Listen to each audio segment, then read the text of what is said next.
That's right, we're talking Lewis Hamilton going to Ferrari once again, but this time it might actually happen. It is crazy. This news has dropped over the course of today that according to many sources that are very much in the know, the Lewis Hamilton to Ferrari Formula One deal for the 2025 season is pretty much almost agreed, according to the majority of sources, although it's not clear what the final contract will be and whether that final contract has actually been signed or not.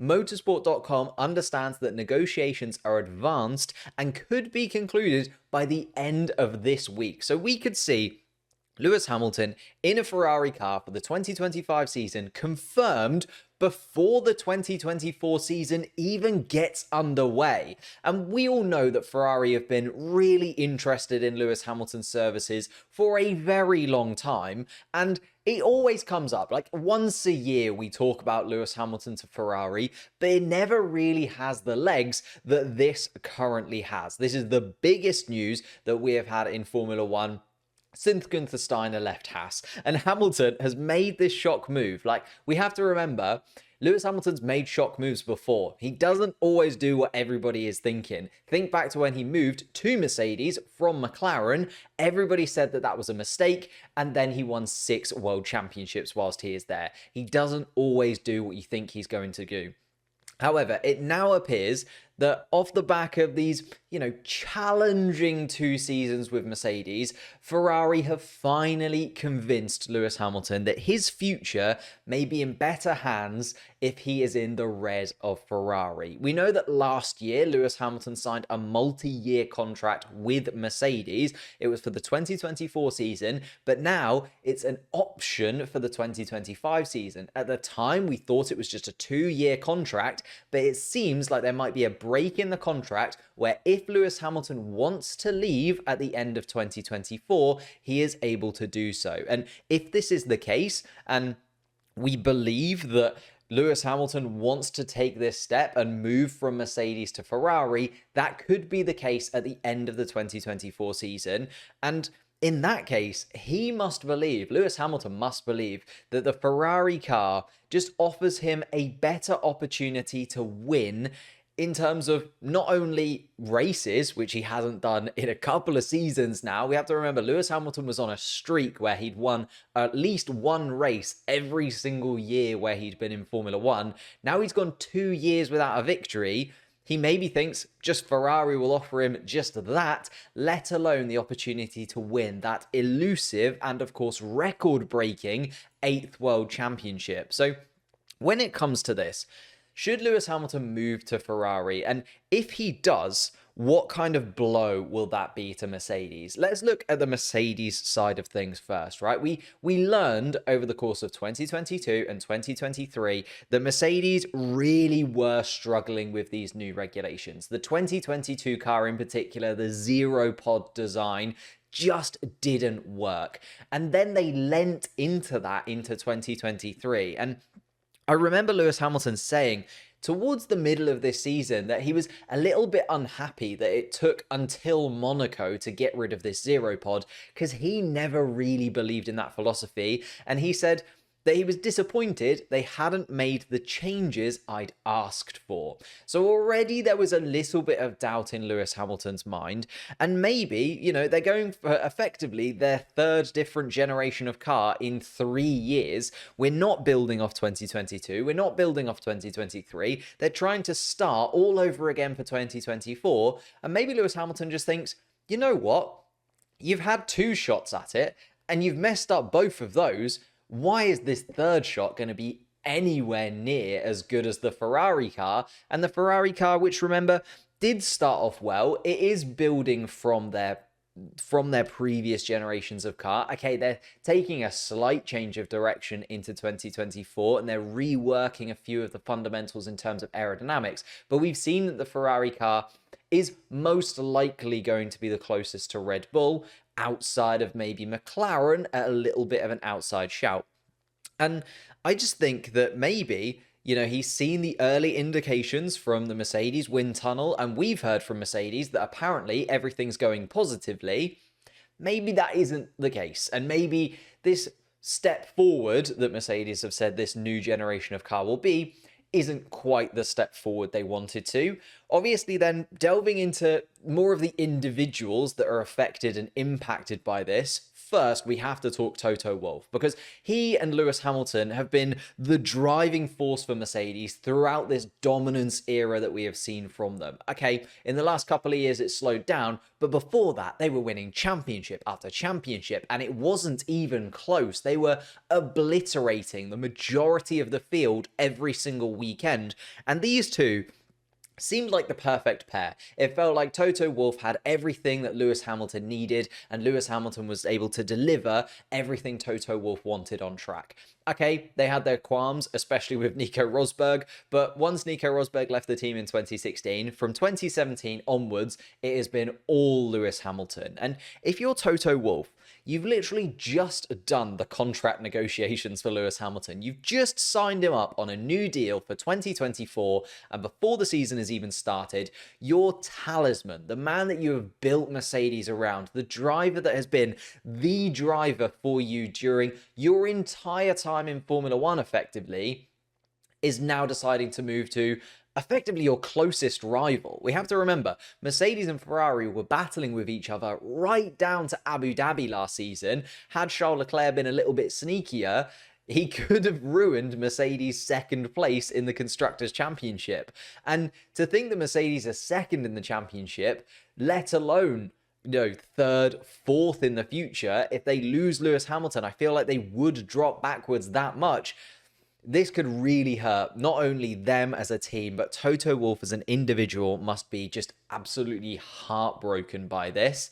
Then, of course, there's George Russell. And now, the relationship between Lewis Hamilton and George Russell hasn't been the best. I don't imagine that's had too much of an impact on Lewis Hamilton's decision-making. I think Lewis Hamilton still knows that as much as George Russell and Lewis Hamilton are kind of tried to be treated equally by Mercedes, Lewis does still have the advantage in terms of just out-and-out pace. Okay, George has got in the way a couple of times. There's been some collisions between the two of them. But I think if we genuinely had the two Mercedes drivers in championship-worthy cars, Lewis Hamilton would be the one that came out on top. And that was shown in 2023 by the fact that this puts real pressure on George Russell now. If Lewis Hamilton does move across, he was always supposed to be, the successor to Lewis Hamilton, the person to take the throne at Mercedes. And if Lewis Hamilton's going to step aside, George Russell now has to really step up. He did not have a great 2023 season. He finished 8th in the driver's standings, which was 8th out of 8. That was that top 8 with Fernando Alonso, Lando Norris, you've got Charles Leclerc and Carlos Sainz all finishing ahead of George Russell in that battle, as well as the two Red Bulls and his teammate in Lewis Hamilton. He was the worst out of that bunch, and I think by a considerable margin as well. George Russell threw away a lot of points last year, and if suddenly you're the driver that the team is relying upon, you can't do that anymore. So there is going to be a massive amount of pressure on George Russell to really step up and try and fill the shoes of Lewis Hamilton, which is effectively an impossible task. And then we talk about possibly replacing Lewis Hamilton. Now, I do feel like George Russell is still that successor in Mercedes' eyes. So technically, even though we are replacing Lewis Hamilton at Mercedes, really what we're looking for is a second driver to George Russell. I think they're still going to believe in George Russell, at least for the medium term. I can see George Russell at Mercedes for the next 3-4 years, easily being that number one driver if Lewis Hamilton drops off. I've heard rumours around Kimi Antonelli. I think it's just a little bit too early. I'd like to see Kimi do maybe a couple of years in Formula 2. If he wins the Formula 2 season straight off the bat, maybe. But the fact that he's jumped up into Formula 2, skipped Formula 3, I just think it's a little bit too early for Kimi to have that pressure of going straight into Mercedes. I'd like to see him in Formula 2 for a couple of years, then maybe in a Williams for a year, and then step up into the Mercedes seat. So I think way too early for Kimi.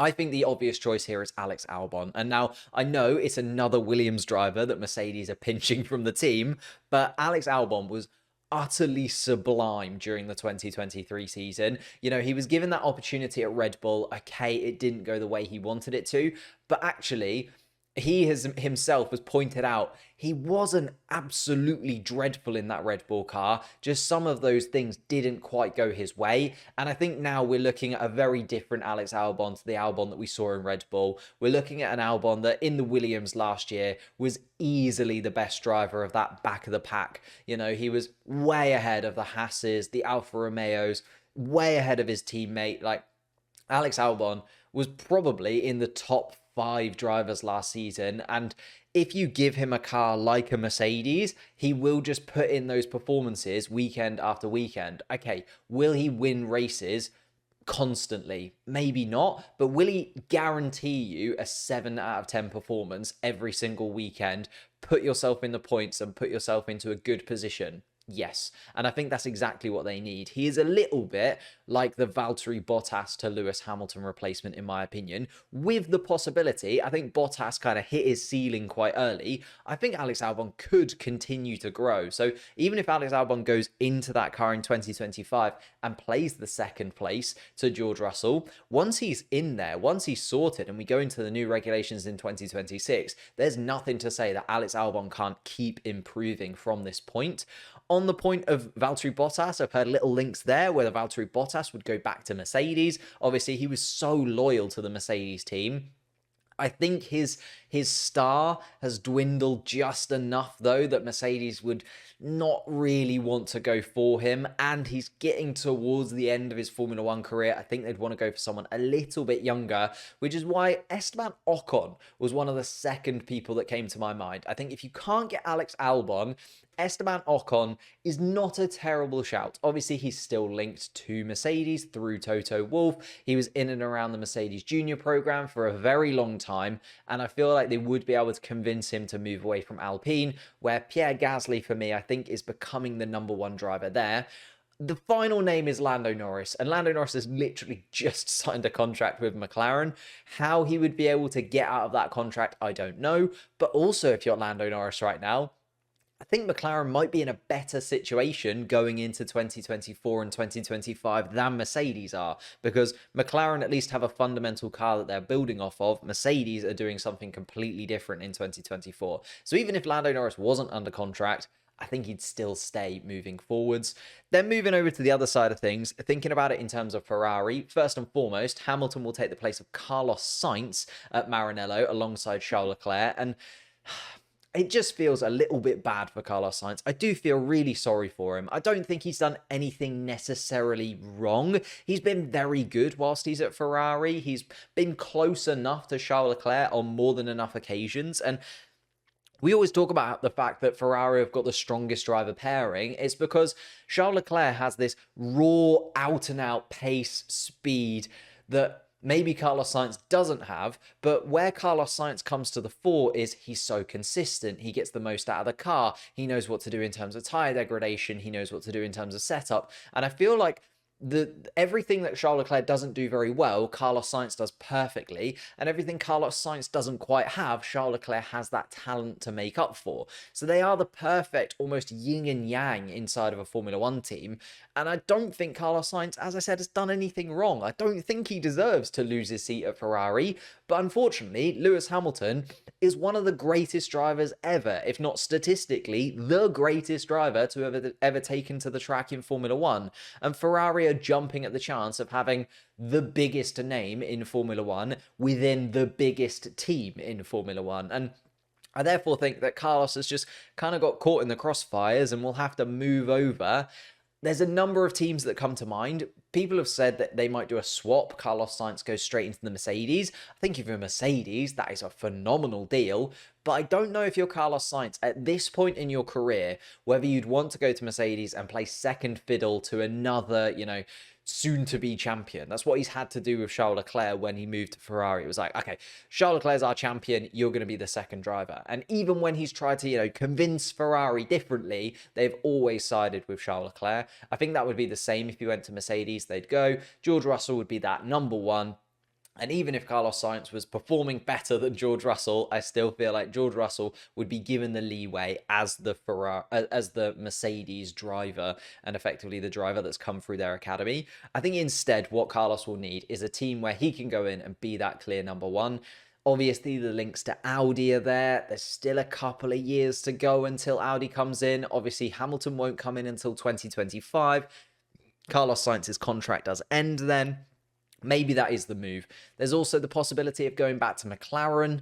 Oscar Piastri and Lando Norris, though, very, very solid driver pairing. It would only be if one of those drivers left and that seat became available. There's the Aston Martin link, possibly replacing Fernando Alonso.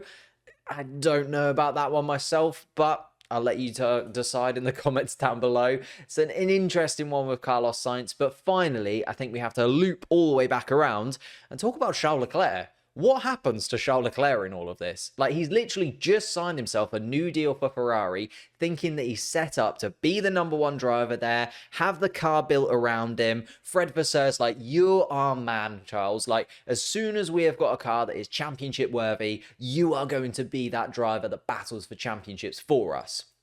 Only for Fred Vasseur to now drop the news that 7-time world champion Lewis Hamilton is going to come jumping into the second seat. And I doubt Lewis Hamilton will sign a contract if he has to confirm that he's going to be the Ferrari #2 to Charles Leclerc. This is Lewis Hamilton who wants to chase down that record-breaking 8th title. So in all of this, okay, it's Carlos Sainz that is losing his seat, but Charles Leclerc is the one that's possibly losing out on victories and the possibility of a world championship, because all of a sudden, now not only has he got to try and get this Ferrari to a point where he can beat Max Verstappen in a Red Bull, he's also then going to look to the car beside him and have Lewis Hamilton in that car that he's got to try and beat. So if you're Charles Leclerc, this is absolutely gutting for you. Like, as much as you'll be happy that Ferrari are making moves and, you know, getting drivers in and still looking like they can be a title-winning car, you don't want to see Lewis Hamilton in that second seat. In the same way that I don't think Charles Leclerc will ever move to Red Bull, because you don't want to see Max Verstappen in that second seat. It's the same reason that Lando Norris has been talking about staying at McLaren rather than moving to Red Bull. You don't want to look across the aisle and see Max Verstappen in that seat beside you. Charles Leclerc most certainly will not want to see Lewis Hamilton there, but I'd love to know your thoughts. Let me know in the comments down below, because I have just rambled for about 15 minutes there, thrown everything at you. I'd love to know your thoughts and feelings on this. What happens to Lewis Hamilton? What happens to Mercedes? What happens to Ferrari? Carlos Sainz, Charles Leclerc, George Russell? How do all of those cogs start to align for the Formula 1 2025 season? Let me know in the comments down below. If you've enjoyed this, leave a like, subscribe. I know it's a little bit rambly, but I promise an edited video is coming very, very soon, and I will see you then.